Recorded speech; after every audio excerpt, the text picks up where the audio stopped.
नमस्कार दोस्तों, आपका बहुत बहुत स्वागत है, अभिनंदन है। मेरा YouTube channel industrial power in the world में आपका एक बार और स्वागत करता हूं। आज एक नए टॉपिक के साथ आया हूं, जिस टॉपिक का नाम है क्वालिटी अश्योरेंस और क्वालिटी कंट्रोल। जो क्वालिटी डिपार्टमेंट में है और जो फ्रेशर्स है और जो क्वालिटी में काम कर रहे हैं, कई बार उनको क्वेश्चन किया जाता है कि क्वालिटी अश्योरेंस क्या होता है, क्वालिटी कंट्रोल क्या होता है। इसके बारे में उनको जानकारी दी, क्वेश्चन किए जाते हैं इंटरव्यू में। और जो क्वालिटी में काम करते हैं उनको मालूम ही नहीं रहता है कि क्वालिटी अश्योरेंस क्या है, क्वालिटी कंट्रोल क्या है। क्योंकि काम तो कर रहे हैं लेकिन उनको मालूम ही नहीं है कि किस डिपार्ट क्वालिटी में उनका रोल क्या है, रोल्स और रिस्पॉन्सिबिलिटी क्या है। बस काम करते जा रहे हैं। तो दोस्तों, मैं शुरू करने के पहले डेफिनेशन सब चीज पूरी डिटेल में बताऊंगा, लेकिन इसके पहले एक सिंपल चीज आपको बताना चाहता हूँ कि क्वालिटी अश्योरेंस क्या होता है। जैसे कि मान लो कि हमें है ना, कोई होटल है, होटल्स में है ना, कोई फूड प्रोसेसिंग करनी है, खाना बनाना है।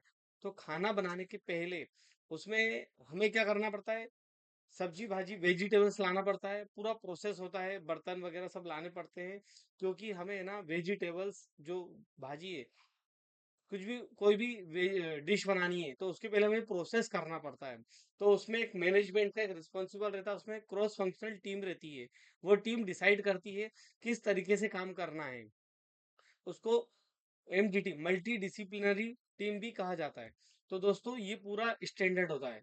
तो जो ये पूरा स्टैंडर्ड को फॉलो करता है और ये टीम जिस प्रकार से काम करती है, क्रॉस फंक्शनल टीम, उसमें हर डिपार्टमेंट का एम्प्लॉय इन्वॉल्वमेंट रहता है।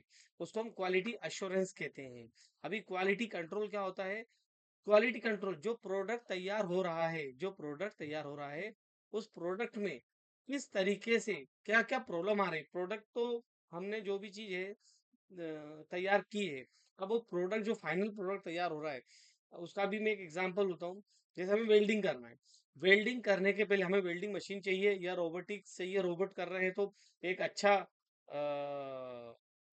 एक अच्छा प्रोडक्शन का आदमी चाहिए, ठीक है ना, एक अच्छा वेल्डर चाहिए और मशीन चाहिए। इसके बाद एयर, जो गैसेस है गैस चाहिए। ये सब चीजें हमें, जो भी रिक्वायरमेंट रहता, पूरा प्रोसेस को सिस्टमेटिक तरीके से फॉलो करना, वो क्वालिटी अश्योरेंस कहता है। अभी वो जो वेल्डिंग हो रही है, जिस पार्ट में वेल्डिंग हो रही है, उस पार्ट में वेल्डिंग के दौरान दौरान उसमें कुछ इशू आ रहा है, जैसे कि कस्टमर की रिक्वायरमेंट को फुलफिल करने के हिसाब से जो इशू आ रहे हैं, उसमें हमें ये देखना है क्वालिटी कंट्रोल में कि उसमें अंडर कट आ रहा है, बर्न थ्रू आ रहा है, पोरोसिटी आ रही है। तो इसके हिसाब से हमें ये टेस्ट करते हैं। मतलब और भी टेस्ट होते हैं, लेकिन जैसे NDT, non destructive NDT testing करते हैं, डिस्ट्रक्टिव टेस्टिंग भी करते हैं। एज पर कस्टमर रिक्वायरमेंट रहती है। तो हम ये देखते हैं जो भी उसमें क्वालिटी कंट्रोल, मतलब जो पार्ट को कंट्रोल करने के लिए, पार्ट के ऊपर कोई डिफेक्ट नहीं आना चाहिए, उसको कंट्रोल करने के लिए क्वालिटी अश्योरेंस डिपार्टमेंट रहता है। जो कि उसमें अलग अलग टीम का टेस्टिंग किया, पार्ट का टेस्टिंग किया जाता है डिफेक्ट को रोकने के लिए। और क्वालिटी एश्योरेंस क्या करता है कि जब भी कोई नया प्रोडक्ट आ रहा है, कोई डेवलपमेंट हो रहा है, तो उसमें देखा जाता है कि भाई पिछली बार हमने जो पार्ट चेक किया था या प्रोड्यूस हुआ था, उसमें क्वालिटी कंट्रोल ने डिफेक्ट निकाला था कि पोरोसिटी आ रही है, एंटर कट आ रहा है, या मटेरियल में क्रेक का इशू आ रहा है। तो कुछ भी इशू आ रहा है तो या फिर कोई मशीन है, वो वेल्डिंग तो हो रही है लेकिन बाद में वो फिक्चर है, जो जो जिग है, वो क्लैंप नहीं हो रहा है सही तरीके से, इशू आ रहा है। तो क्वालिटी एश्योरेंस डिपार्टमेंट उन चीजों को ध्यान में रखते हुए लेसन लर्न उनको एक ये रहता है। तो उसमें वो उसको डेटा को फिर दोबारा स्टैंडर्ड, मतलब फिर उसको देखती है, जब नया कोई डेवलपमेंट आता है तो उसमें वो देखती है कि कहाँ कहाँ पर इशू आए, क्वालिटी कंट्रोल डिपार्टमेंट ने क्या क्या इशू फाइंड आउट किए थे, या जो चेकिंग गेजेस रहते हैं, कहाँ पर इशू आया था। तो वहां पर वो लेजर सेंसर लगाती है, पोका यूका करती है, वो क्वालिटी एश्योरेंस डिपार्टमेंट करता है। और क्वालिटी, मतलब डिफेक्ट आने के पहले जो जो काम किया जाता है वो क्वालिटी एश्योरेंस होता है। और डिफेक्ट आने के बाद उसके ऊपर जो एक्शन लिया जाता है वो क्वालिटी कंट्रोल कहलाता है। तो दोस्तों, ये एक मैंने एग्जांपल बताया है, आपको समझ में आया होगा। और भी एग्जाम्पल हैं, लेकिन आपको ये समझ में आया होगा क्वालिटी एश्योरेंस और क्वालिटी कंट्रोल। मतलब कि क्वालिटी एश्योरेंस एक मैनेजमेंट के थ्रू किया जाता है, उसमें अलग अलग टीम होती है हर डिपार्टमेंट की। और क्वालिटी कंट्रोल जो है, पार्ट प्रोड्यूस होने के बाद जो इशू आ रहा है, चाहे वेल्डिंग हो चाहे पेंटिंग हो, मतलब किसी भी टाइप का आपका डिफेक्ट आ रहा है, ठीक है ना, तो उसको क्वालिटी कंट्रोल डिपार्टमेंट कहा जाता है। अब दोस्तों, इसका आप आगे और देखिए, इसलिए अच्छे से अच्छा आपको समझ में आ रहा होगा। और मेरे चैनल को लाइक कीजिए, शेयर कीजिए, सब्सक्राइब कीजिए। अब क्वालिटी अश्योरेंस और कंट्रोल मैंने आपको ऑलरेडी बता चुका हूं कि क्वालिटी अश्योरेंस क्या है, क्वालिटी कंट्रोल क्या है। तो आपको ये मालूम पड़ चुका होगा quality, what is the quality assurance and what is the quality control, और what is the difference between quality assurance and control. हम इसकी डेफिनेशन देखेंगे कि क्वालिटी अश्योरेंस क्या है। Quality assurance refer to the systematic process of ensuring that product process service meet the specific quality standard and requirement. QA involve the planned and systematic activity, include the documentation, testing and evaluation, provide the confidence that a product or service will meet the intended purpose of the quality requirement। दोस्तों, इसका meaning क्या हुआ है, जैसे कि systematic, एक पूरी तरीके से प्लानिंग करना, वो क्वालिटी अश्योरेंस डिपार्टमेंट के अंतर्गत आता है। उसमें कई डिपार्टमेंट का इन्वॉल्वमेंट रहता है, और वो पूरा procedure, documentation, procedure, activity, testing, हर तरीके का। जैसे कोई मशीन है, अ, वो कोई मशीन है, वो मशीन किसी प्रकार का टेस्टिंग करती है, उसके बाद वो पार्ट आगे की प्रोसेस में जाता है। तो मशीन की टेस्टिंग सभी certificate, documentation, quality assurance department के अंतर्गत आता है। दोस्तों, जैसे कि प्रोसेस फ्लो, मतलब डॉक मतलब क्वालिटी एश्योरेंस से प्रोसेस, कोई इनकमिंग से लेकर कस्टमर तक, डिस्पैच तक जो भी प्रोसेस होता है, वो क्वालिटी एश्योरेंस डिपार्टमेंट डिफाइन करता है प्रोसेस फ्लो चार्ट के थ्रू। कि मटेरियल कहाँ से आएगा, मटेरियल के बाद कौन टेस्टिंग करेगा, उसका क्या प्रोसीजर रहेगा, इसके बाद उसके कौन उसकी प्लानिंग करेगा, प्रोडक्शन में कब जाएगा, प्रोसेस में प्रोडक्शन के पास कौन कौन से ऑपरेशन होंगे, ये सभी डिपार्टमेंट, सभी जो प्रोसीजर होता है वो प्रोसेस फ्लो चार्ट के अंतर्गत आता है, जो कि क्वालिटी एश्योरेंस डिपार्टमेंट देखता है। उसमें क्रॉस फंक्शनल टीम का मेन रोल्स एंड रिस्पॉन्स रहता है, रिस्पॉन्सिबिलिटी रहता है। अब की प्रिवेंशन, मतलब कि जो हमने पहले से क्यों रखा है ये प्रोसेस, क्योंकि क्यों focus on the preventing defect and error rather than detecting them the after the occur. मतलब कि प्रॉब्लम आने के पहले ही हमें ध्यान रखना है। जैसे कि मैं एक एग्जांपल बोलता हूँ कि बारिश आने वाली है, मान लो बारिश आ रही है, आने वाली है, तो बारिश आने के पहले ही हमारे अगर घरों में कुछ प्रॉब्लम आ रहा है, तो उसको पहले ही हम उसको वो कवर कर लेते हैं, बारिश आने के पहले। ऐसा नहीं है कि बारिश आ रही है उसके बाद करेंगे। तो उसको बोलते हैं प्रिवेंटिव एक्शन, पहले से ही एक्शन ले लेने का। कि अगर हमें मालूम है कि हम वेल्डिंग करने के बाद कुछ इश्यू आता है, जैसे कि पोरोसिटी आ रही, तो हमें उसका पहले से ही एक्शन लेना है। जो गैस का कॉम्बिनेशन है वो प्रॉब्लम नहीं आना चाहिए, मतलब जो गैसेस का यूज होता है वो बराबर परसेंटेज में आना चाहिए। जहाँ गैस की सप्लाई है, वो जो पोरोसिटी आ रही है उसमें नहीं होना चाहिए। तो उसको पहले से ही प्रिवेंटिव सिस्टमेटिक प्रोसेस, मतलब क्यों इन्वॉल्व द स्ट्रक्चर, मतलब उसका डॉक्यूमेंटेशन और पूरा प्रोसेस, स्टैंडर्ड ऑपरेशन शीट रहता है, स्टैंडर्ड ऑपरेशन प्रोसीजर रहता है, किस तरीके से हमें डिफाइन करना है, वो क्यूए के अंतर्गत आता है।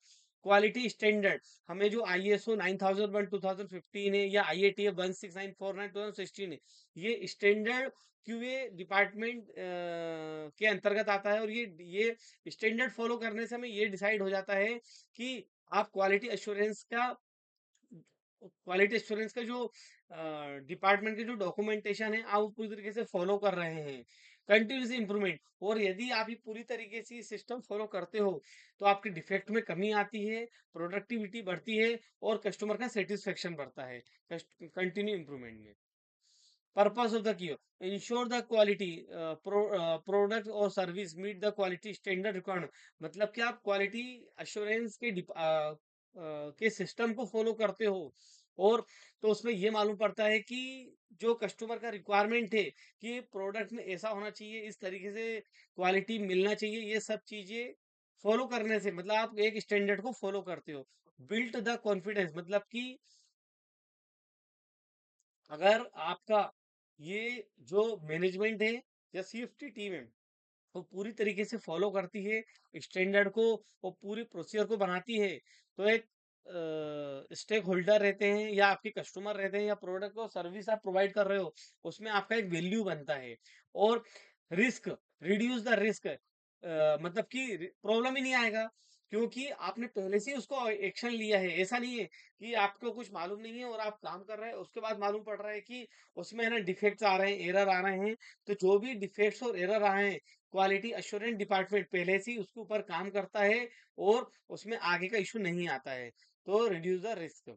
अब benefit of cure, improve the quality होता है, इंक्रीज द कस्टमर सेटिस्फेक्शन और reduce the cost, enhance the reputation, आपका रेपुटेशन बढ़ता है क्वालिटी एश्योरेंस डिपार्टमेंट के अंतर्गत।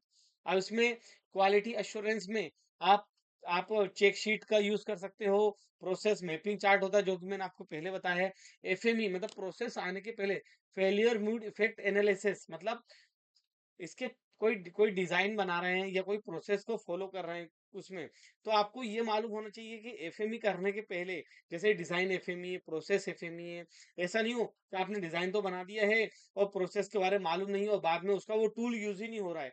कहीं पर वेल्डिंग करना है, वो डिजाइन में आया है लेकिन वो आप यूज ही नहीं कर पा रहे हो, वहां पर रोबोट ही नहीं जा रहा है या फिर वेल्डर का टॉर्च ही टच नहीं हो रहा है और वहां वेल्डिंग ही नहीं हो रही है। फिर बाद में क्वालिटी कंट्रोल डिपार्टमेंट बोल रहा है कि ये तो ड्राइंग में दिया गया है लेकिन दे नहीं रहा है, हो ही नहीं रहा है वहां पर प्रोसेस में ही, मतलब कि वहां पर वेल्डिंग करना है लेकिन हो नहीं पा रही है। क्यों? क्योंकि डिजाइन में ऐसा दिया है कि अंदर दिया है, वहां पर एंगल नहीं हो पा रहा है। तो ये चीज का ध्यान रखना है। तो ये चीज का ध्यान रखने के हमें एफएमई करते हैं, failure mode effect analysis, root cause analysis, मतलब जब उसका डिजाइन एफएमई या पीएफएमई करते हैं, प्रोसेस एफएमई, तो वहां पर हम रूट कोस एनालिसिस करते हैं कि उसके ऊपर क्या डिजाइन में क्या चेंजेस करना है। अगर डिजाइन में चेंजेस हुआ तो प्रोसेस में क्या चेंजेस करना है, ये पहले से ही करता है, इसलिए हमें एफ। फिर क्वालिटी की प्लानिंग, मतलब पहले से ही जो प्लानिंग करता है उसको क्वालिटी प्लानिंग, उसमें quality objective policies and procedure होता है, वो क्वालिटी एश्योरेंस डिपार्टमेंट के अंतर्गत आता है। फिर quality control definition, quality control refer to the process of verifying the product process service specify standard and requirement. QC involve the inspection testing involving the product service and identify the defect and deviation from the specification. दोस्तों quality control, quality assurance आपको समझ में आ गया होगा। Quality control, जो product तैयार हो चुका है, प्रोडक्ट तैयार होने के बाद आप उसकी टेस्टिंग करते हो, आप सीएमएम करते हो, पेनिट्रेशन टेस्टिंग करते हो, अल्ट्रासोनिक टेस्टिंग करते हो, या और यदि पेंटिंग का पार्ट है तो आप डीएफटी करते हो, ड्राई फिल्म थिकनेस करते हो। उसके अलग अलग स्टैंडर्ड दिए जाते हैं कि वो सभी स्टैंडर्ड में मैच हो रहे हैं कि नहीं हो रहे हैं। जो कस्टमर की एक चेकिंग शीट दी जाती है, वो चेकिंग शीट के अंतर्गत वो सब पैरामीटर आ रहे हैं कि नहीं आ रहे हैं। यदि वो सब चीज आते हैं कस्टमर तक पार्ट पहुंचने के पहले, हाँ, before reaching the part, part पहुंचने के पहले, कस्टमर के पास पार्ट पहुंचने के पहले आपको ये डिफाइन करना पड़ता है कि वो क्वालिटी कंट्रोल के जो स्टैंडर्ड दिया है, जो टेस्टिंग हुई है, वो सब सर्टिफिकेट ओके है कि नहीं है, जो आपने टेस्टिंग किया है, जो डिफेक्ट आ रहे हैं उनका पहले से उनके ऊपर कोई डेविएशन लिया है कि नहीं लिया है। ये सब चीजें डिसाइन डिसाइन होती है क्वालिटी, डिफाइन होती है क्वालिटी कंट्रोल के अंतर्गत। फिर क्वालिटी कंट्रोल फाइनल प्रोडक्ट, मतलब कि आपने ये प्रोडक्ट तो बनाया है लेकिन इसका डायमीटर कितना है, इसका सब डायमीटर कितना है, लेंथ कितनी है, इसका सीएमएम ओके आ रहा है कि नहीं आ रहा है, या फिर इसका एसपीसी वगैरह कैसा आ रहा है, इसका फिर एक चेकिंग मेथड होता है, वो सब मेथड से हो रहा है कि नहीं हो रहा है। ये दोस्तों आपको डिफाइन करना है, वो क्वालिटी कंट्रोल डिपार्टमेंट के अंतर्गत आता है। फिर की एस्पेक्ट हो inspection, QC involve in inspecting product और service, identify the defect and deviation. आपको ये डिफाइन करना है कि जो डिफेक्ट आ रहे हैं, जो प्रोडक्ट में डिफेक्ट आ रहे हैं या जो आप सर्विस प्रोवाइड कर रहे हो, वो उसके ऊपर कोई डेविएशन लेना है कि नहीं लेना है। अगर नहीं लेना है तो आप कस्टमर को पहले बता दीजिए कि ये प्रोडक्ट में ये इशू आया है और ये प्रोडक्ट चलेगा कि नहीं चलेगा। ऐसा नहीं हो कि बाद में आप बता रहे हो कस्टमर एक्शन ले रहा हो और फिर उसके पीछे आपका कंपनी में इशू आ रहा है। टेस्टिंग, जो टेस्टिंग का रिक्वायरमेंट है, वो टेस्टिंग पूरा हुआ कि नहीं हुआ है, ये सब चीज आपको ध्यान रखना। उसका परफॉर्मेंस कैसा आ रहा है, टेस्टिंग तो हो रहा है लेकिन जो पैरामीटर शीट दी है उसके अनुसार नहीं आ रही है। Evaluation of the evaluating the product service against to quality standard and specification. दोस्तों ये ध्यान में रखना है आपको, ये सब चीजें। इवेल्यूशन, करेक्टिव एक्शन, जो प्रॉब्लम आया है उसके हिसाब से आपने एक्शन लिया कि नहीं लिया है, करेक्टिव एक्शन हुआ है कि नहीं हुआ है, ये सब चीजें आपको ध्यान में रखना है। वो क्वालिटी कंट्रोल डिपार्टमेंट के अंतर्गत आता है। Purpose of the QC, confirmation. अगर आप क्वालिटी कंट्रोल में सभी पैरामीटर यूज करते हो, सभी चेकिंग शीट यूज करते हो, सभी डेटा, कौन कौन सी टेस्टिंग करनी है, कौन कौन सा मेजरमेंट करना है, किस चीज का एसपीसी करना है, ये सब चीजें डिफाइन रहती है, तो आपको एक कॉन्फिडेंस बिल्ड हो जाता है। जब कस्टमर का ऑडिट होता है या product audit, process audit, doc audit होता है, जो क्यूए डिपार्टमेंट करता है, क्यूए डिपार्टमेंट के अंतर्गत आता है। Doc audit, product audit, process audit, system audit, ये सभी चीजें मैनेजमेंट के द्वारा क्वालिटी एश्योरेंस डिपार्टमेंट करता है, जिससे कि हमें कंफर्म हो जाता है क्वालिटी एश्योरेंस कि हमने ये सब चीजें की है और अब वो आगे नहीं आएगी, तो उसका एक कॉन्फिडेंस बिल्ट होता है।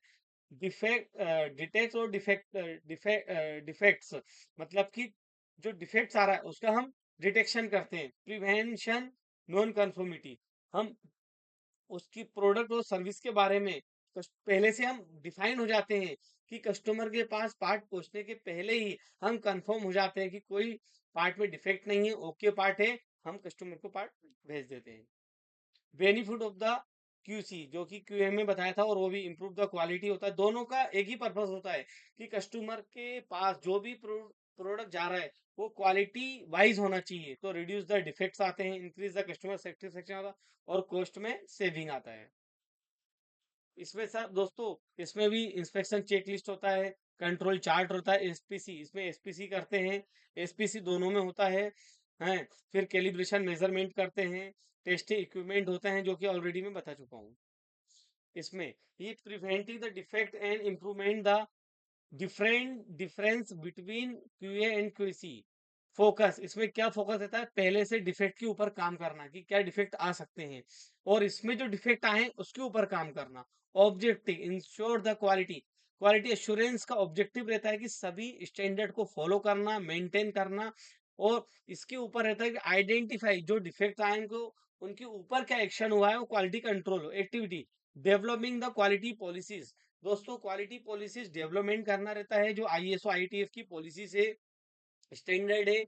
और क्वालिटी कंट्रोल को ओके करने के पहले हमें जो भी इम्प्लॉय काम कर रहे हैं, चाहे वो प्रोडक्शन हो या क्वालिटी हो, कोई भी डिपार्टमेंट में, वो उनको प्रॉपर ट्रेनिंग है कि नहीं है, उनका प्रॉपर एवेल्यूशन किया जाता है, क्योंकि उनको क्वालिटी कंट्रोल में काम करना है, इसीलिए उनको ट्रेनिंग दी जाती है। इसके बाद उनको कंडक्टिंग ऑडिट होता है, जो कि मैंने आपको बताया, product audit, process audit, system audit. फिर क्वालिटी कंट्रोल के अंतर्गत service testing, identify corrective defect, taking correction action, मतलब कि जो डिफेक्ट आया उसके बाद करेक्टिव एक्शन लेना है। ये क्वालिटी डिफरेंस, की डिफरेंस, प्रोएक्टिव, प्रोएक्टिव मतलब कि पहले से ही प्रॉब्लम को आइडेंटिफाई करना या उसके पीछे पहले से ही एक्शन लेना, वो प्रोएक्टिव होता है। बल्कि क्वालिटी कंट्रोल वो कहलाता है रिएक्टिव, डिटेक्टिव, मतलब प्रोडक्ट बनने का उसमें प्रोसेस में किया थी क्वालिटी एश्योरेंस में, और क्वालिटी कंट्रोल में प्रोडक्ट बनने के बाद जो डिफेक्ट और डिडक्शन हुआ उसके ऊपर एक्शन लेना क्वालिटी कंट्रोल के काम होता है। Process of quality assurance process के ऊपर डिफाइन करता है कि कौन सी मशीन है, किस तरीके से होता है, कौन सा गेज होता है, वो क्वालिटी एश्योरेंस। और क्वालिटी कंट्रोल में होता है प्रोडक्ट के ऊपर काम करना। ये बात ध्यान से सुनिए, ये इंटरव्यू का क्वेश्चन है दोस्तों, और ये कंपनियों में इंटरव्यू के दौरान पूछा जाता है, और ये आपको ही मालूम होना चाहिए कि आप इंटरव्यू देने जा रहे हो, तो इसमें आपको मालूम पड़ेगा। प्रिवेंशन एंड डिटेक्शन, मतलब पहले से ही एक्शन लेना, वो डिफेक्ट के ऊपर, वो प्रिवेंशन कहलाता है। और डिटेक्ट, क्वालिटी में जो डिफेक्ट आ रहे हैं उसके ऊपर एक्शन लेना, वो क्वालिटी कंट्रोल कहलाता है। कंपैरिजन, ये से आपको पता है, ये प्रिवेंशन होता है, पहले से ही काम करना, क्वालिटी एश्योरेंस का काम होता है। क्वालिटी प्रोडक्ट के ऊपर जो प्रॉब्लम आ रहा है उसके ऊपर काम करना डिटेक्शन होता है। इंश्योर द क्वालिटी चेक, इसमें आता है कि जो आपने स्टैंडर्ड बनाया है, जो प्रोसेस फ्लो चार्ट बनाया है, वो हो रहा है कि नहीं हो रहा है, जो क्वालिटी कंट्रोल चार्ट बनाया है वो। और इसके ऊपर है कि जो डिफेक्ट आ रहा है उसके पीछे मेन एक्शन लेना, एक्टिविटीज, प्रोसेस इंप्रूवमेंट होता है, इसको इंस्पेक्शन एंड टेस्टिंग। प्रोएक्टिव, पहले से ही एक्टिव रहना और आगे डिफेक्ट के बाद रिएक्टिव करना, वो क्वालिटी कंट्रोल कहलाता है। Conclusion, focus on the preventive defect and improvement, पहले से ही एक कंक्लूजन, पहले से ही एक्शन लेना क्वालिटी एश्योरेंस, और उसके बाद प्रोडक्ट के ऊपर डिफेक्ट आ रहा है और डिफेक्ट के ऊपर इंश्योरिंग, मतलब डिफेक्ट के ऊपर एक्शन लेना और उसके ऊपर कार्य करना, ये क्वालिटी कंट्रोल कहलाता है, जो कि कस्टमर सेटिस्फेक्शन का तक प्राप्त करता है। तो दोस्तों, मैं आशा करता हूँ आपको समझ में आया होगा कि क्वालिटी एश्योरेंस क्या होता है, क्वालिटी कंट्रोल क्या होता है। तो प्लीज़ मेरे चैनल को सब्सक्राइब कीजिए और मेरे यूट्यूब लाइक कीजिए, कमेंट कीजिए, शेयर कीजिए, और आपको ये वीडियो कैसा लगा कमेंट में बताइए। Thank you very much.